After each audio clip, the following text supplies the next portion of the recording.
Hello, good afternoon, my dear students. Good to see you all again. We regret the inconvenience caused due to technical hiccups yesterday. We could not, I could not come on live. I was ready for the show, but I could not. But of course, now things are back on track. I would like to make a few clarifications. I am getting a lot of telephone calls and regarding our regular classroom programs that we are going to begin on December 7 and December 14. Yes, we are going to have 2 batches on December 7 and December 14, but thanks to COVID restrictions, we have to restrict the number of students. We are fully ready. The students who had been studying here before COVID, we closed our classes on March 11, 2020. Those students, they are asking me whether they have to pay the fees again. No, they do not have to. There is no admission fee. Those who register, but of course all of you have to register in icdkollam.in. In icdkollam.in there is an icon, regular classroom program. You may register, you may make the registration afresh. Even if you were a student of ICD, even before COVID, if you had been a student of ICD, you have to register again, and we shall send the admit card today. But there is no course fee for those people who had been studying here before COVID. So that is one clarification that I would like to make. Another doubts of yours will be this, or today morning one girl asked me whether we would continue with the online program. Yes, it is a commitment. We will continue. We will continue as strong as we are today. So no issue at all. We shall continue with the same vigor the online program also. So that's it. I am very sure that I cleared your doubts. So let us begin with our newspaper analysis of December 1.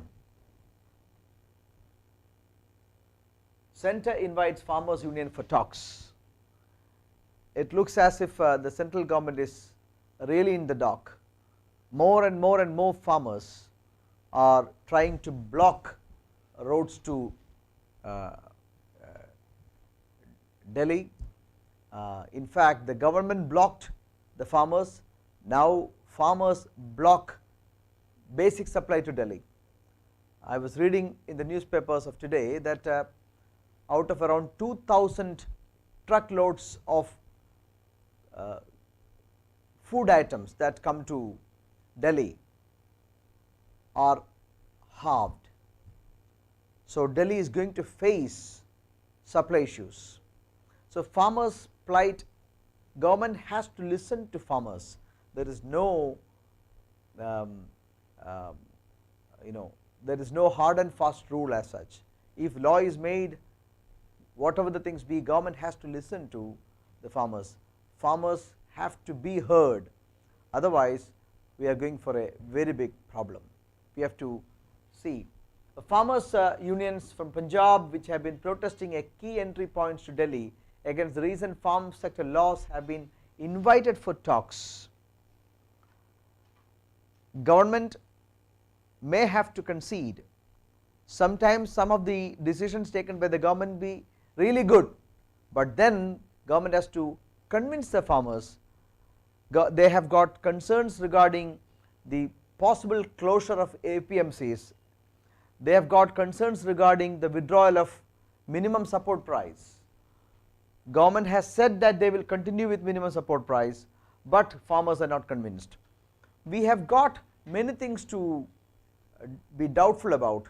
While the oil prices were deregulated, the promise was that when the international prices come down, that benefit will be passed on to consumers, and when the international prices go up, people will be forced to pay more. This was the promise. People have to pay more. But what happened was that even when the international prices plummeted, the government became greedier and they started increasing the taxes to ensure that they used to get, the government used to get the same amount of money. So this is the problem. So farmers also have got doubts. Government said that they would not close APMCs, they would not do away with minimum support price and guaranteed procurement, but farmers unions believe that once they succumb to at the moment and allow the government to go along with the new legislation, then sooner than later APMCs will be closed, minimum support price MSP will be annulled and guaranteed procurement will be stopped, and they will become pawns in the hands of corporates. So government says that farmers will get an all India market opened up all the time, all of a sudden. That could be true, but farmers are not convinced, that is the issue. So the government has to consult. In a democracy, stakeholders have to be properly consulted before laws can be enacted. This is where the government has failed. So we have to see what all things that are going to happen. Yesterday the government declared 144 of CRPC they invoked, then farmers said we are invoking 288, saying that it is not, they are not against the laws of the country, but they have to protect their lives. So we have to wait and see what is going to happen in Delhi. Cross border terror, biggest challenge for SCO region. SCO, Shanghai Cooperation Organisation meeting, the heads of government meeting was chaired by the Vice President of India. The Indian Prime Minister Narendra Modi did not participate in the meeting. We know that the Prime Minister is the head of the government, but Indian Prime Minister did not attend the meeting, rather it is attended by the Vice President, and Pakistan President Prime Minister Imran Khan is also not attending. Our official version is that even in the past there were occasions when Prime Minister did not meet events of this kind, because the Chinese President and Indian Prime Minister are equivalent. So Chinese President is not coming, his Prime Minister or other ministers are coming, or meeting. So India did not reciprocate at the prime ministerial level, rather we also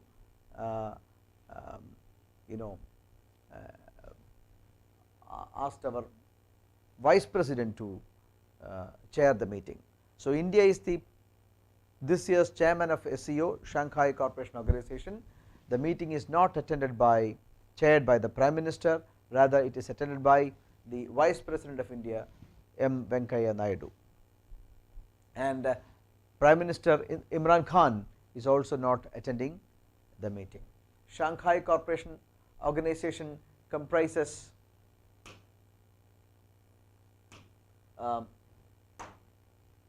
India, Russia, China, Pakistan and 4 Central Asian states.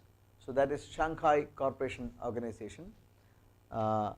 It looks as if there was a time when it was mooted, and when it was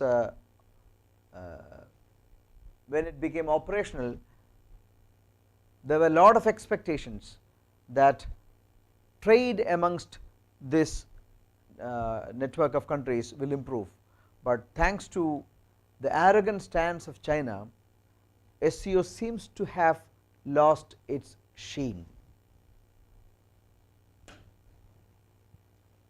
Winter worries, this is about the COVID protocol, COVID issues.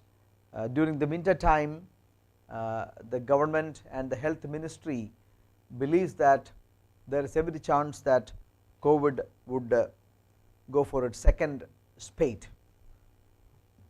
Home Ministry's guidelines check further the spread of COVID during the winter months starting with December reflect the government's concern that the gradually reviving economic activity should remain unaffected by ongoing containment measures. See, winter is coming, there are chances that there are plenty of chances that COVID will again go back or go for a second wave of attack. Then again, if economy has to be closed down, it will affect the economic activity of the country, which may not be tolerable for an already vulnerable economy. And read these things. It gives certain statistics about what is happening. Universal masking with 95% compliance is projected to reduce death dramatically in another University of Washington study. At the end of April, as the lockdown rigor eased, India had over 30,000 cases and 1,153 deaths in all. But 7 months later, there were 39,806 infections and 433 deaths in a single day. Okay, so now what is going to happen is that the winter has started spreading into various parts of the country, and during winter time there is every chance that COVID would revive. Anyway, that is the essence of the article. Now, the perils of a deregulated imperfect agri markets. It is a very good readable article. Professor of Tata Institute of Social Science, Bombay, Professor R. Ramkumar writes, listen, we have come out with 3 farms acts against which farmers are protesting. These acts try to break the conventions and deregulate agro markets. As I told you earlier, there are 3 concerns that the farmers face. One, APMCs, agriculture producers markets, commodity markets may be dismantled. Second, the minimum support price that has been the guarantee for production for the past many years in India, that would be wound up. Third, guaranteed procurement. If you produce, we shall buy. That is called guaranteed procurement. That will also be stopped. Once corporate entry becomes a reality in the agriculture sector, they are chased by the need of profit. They always would chase profits, and they would be ready for things only if they get profit. So farmers stand to lose at the end of the day. Why? Because they have produced, but the corporates may not require, so they may not buy. What government says is that all of a sudden, presently only local mandis are the only area where farmers can sell. Now all of a sudden the all India market will be available to you. All so called forward contracting, everything will come into being.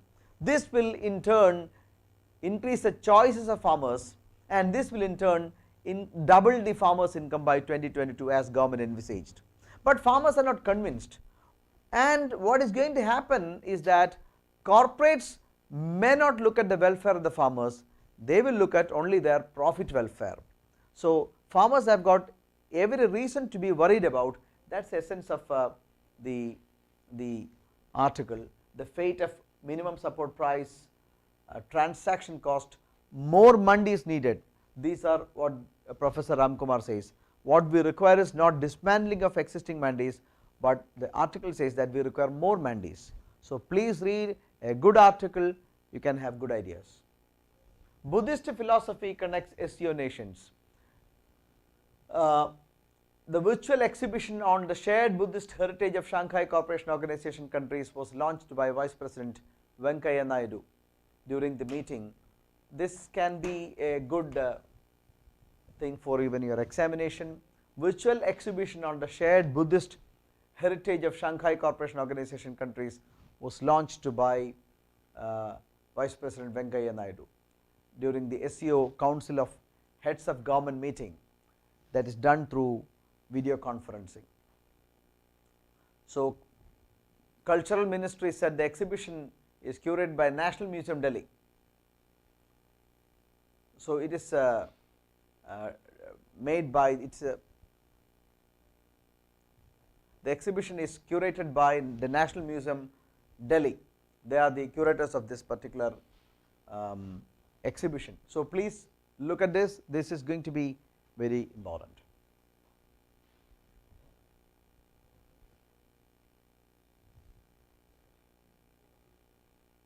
Center writes states on fire safety in hospitals. We know that 6 persons were killed in a recent fire in a COVID hospital, private COVID hospital in Gujarat, Rajkot district of Gujarat. So, in connection with that, the government has written, the central government has written to all the states for improving fire safety in hospitals.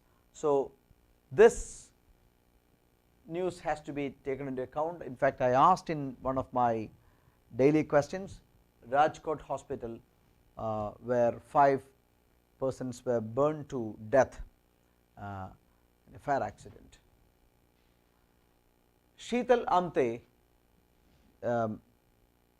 grandchild of Baba Amte, the social worker, was found dead under mysterious circumstances. Sita Amte Karajgi, social worker and CEO of Maharogi Seva Samiti, Leprosy Services Committee, she was found dead. Baba Amte founded the Maharogi Seva Samiti in 1949, a saint-like person, a saint-like social worker. Israel exiled opposition killed scientist in complex operation. Listen, I am referring to Mohsen Fakhrizadeh, the Iranian nuclear scientist, who is known for developing or having the father of Iran's nuclear aspirations. Iran is considered to be a future nuclear threat by United States of America. We know that America has unilaterally imposed trade sanctions on Iran. Iran is a very big oil rich country. More than that, it has the biggest gas reserves in the world, but Iran is strangulated by the trade sanctions imposed on it by United States of America for keeping nuclear aspirations.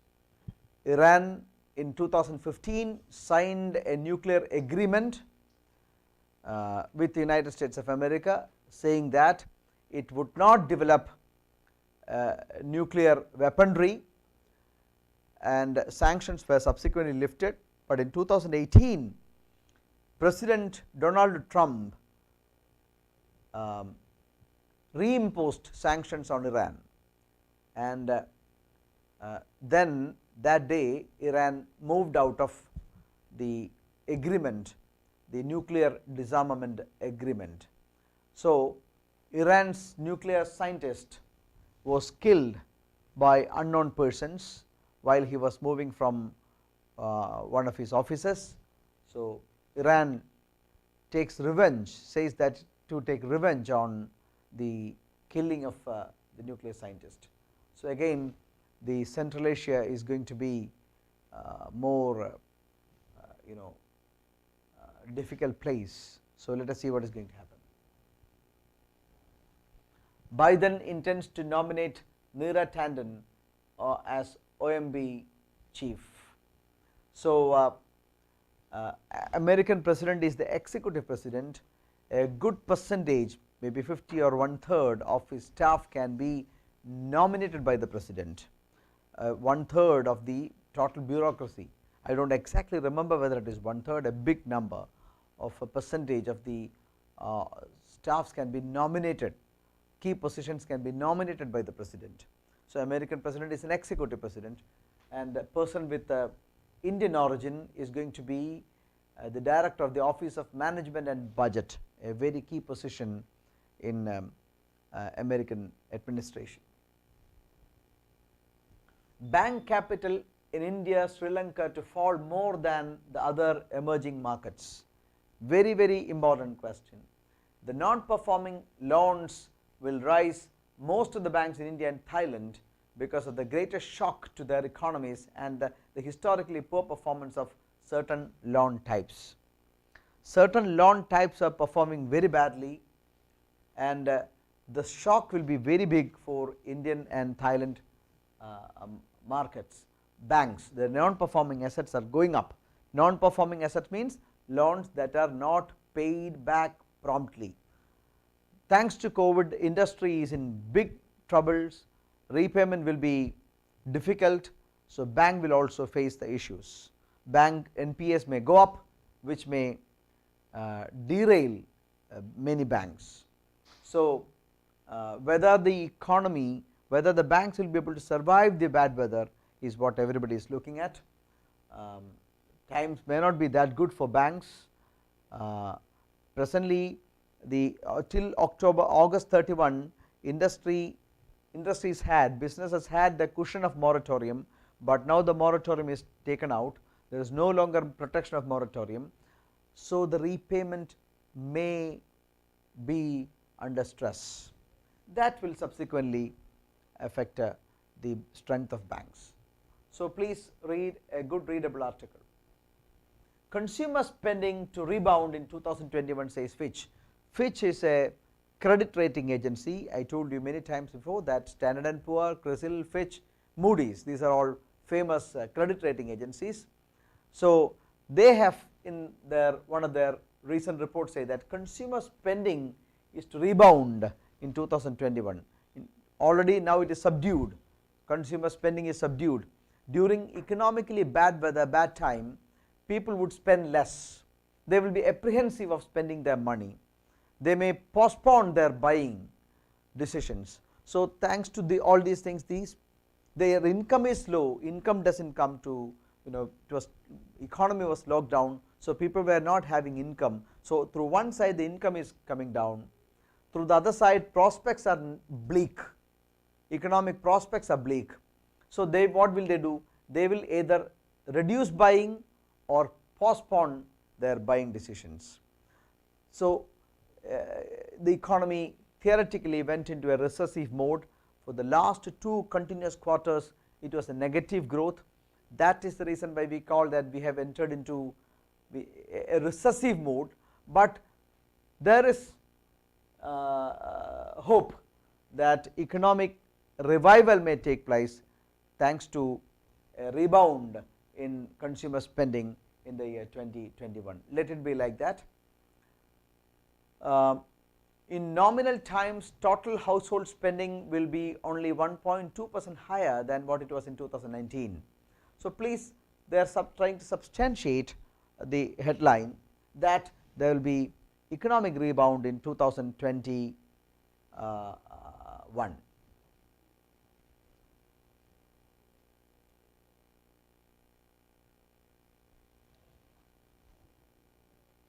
Amalgamation ensures stability, says DBS Bank India. We know that 𝐿axmi Vilas Bank was taken over by DBS. Businesses grow in 2 different ways. One is called organic growth. Organic growth will take time, meaning as regards banking is concerned, a bank has started a branch in place A, then place B, then place C, then place D, and it goes on like that. It is called organic growth. Organic growth will always be painful and would take time. But there is another way of improvement, one is called inorganic growth. One big bank is buying a small bank. For example, many years back, I remember Punjab National Bank, which is basically a north based, Delhi based bank. They did not have too many branches in Kerala, but at an opportune time they bought a Kerala bank called Nedungadi Bank. All of a sudden Punjab National Bank's presence in Kerala went up. All the branches of Nedungadi came under the folder of Punjab National Bank. This is called inorganic growth. Similarly, DBSL had only around 20 branches in India, but all of a sudden when they bought the Karur based 𝐿axmi Vilas Bank, which was collapsing, now they have got around 500 branches. This is called inorganic growth. So that also gives certain chances for certain banks to improve dramatically in a short span of time. One person's bane is another person's boon. Bank credit growth to stay slow in near term. Credit means loans. Bank credit growth is slowing down means economy is slowing down. There are few takers for fresh loans. Very few people are taking fresh loans, so credit will get stagnated. That is what the article says. Asset quality unease curbs disbursals. See, during bad times the asset quality, asset means loans, loans quality of loans will come down. Very naturally banks will be reluctant to disburse fresh loans, so the quantity of assets will also come down. So first quality, a bad quality asset will not be financed again by banks, so the quantity, then there will be credit stagnation. Credit stagnation is the worst thing that can happen to an economy. Economy has to come out of this recessive mode, that is the only way out. So to ensure that, government and Reserve Bank of India have to work in tandem, and government has to ensure that the people at the bottom of the pyramid have got money to spend, and Reserve Bank of India has to ensure that credit is dispersed at easier terms to credit seekers. Standard & Poor Global to acquire IHS Markit in 44 billion mega deal. Listen, this global takeover has to be just noted down, very important, because for all, from the perspective of examination, this could be important. So take down that. Data giant S&P Global Incorporated has agreed to buy IHS Markit Limited in an all stock deal worth 44 billion. That will be the biggest corporate acquisition of 2020 and create a heavyweight in increasing competitive market in financial information. So this is the biggest corporate acquisition in 2020. Just follow this news. Thank you very much. So I know that on December 5 we have got examinations, the clerical examination. So I know that you have got plenty of things to revise, make the last minute adjustments, and I know. So I wind up at a bit too early, or of course it is half an hour now, 12:31. So please ensure that you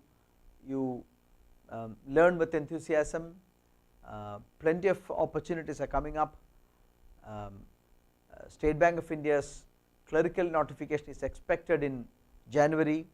So please work with a kind of a passion. I used to tell you that horses are run by clipping their hands from both sides.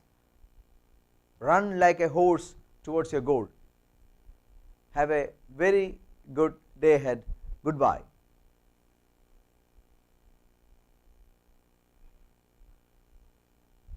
Thank you.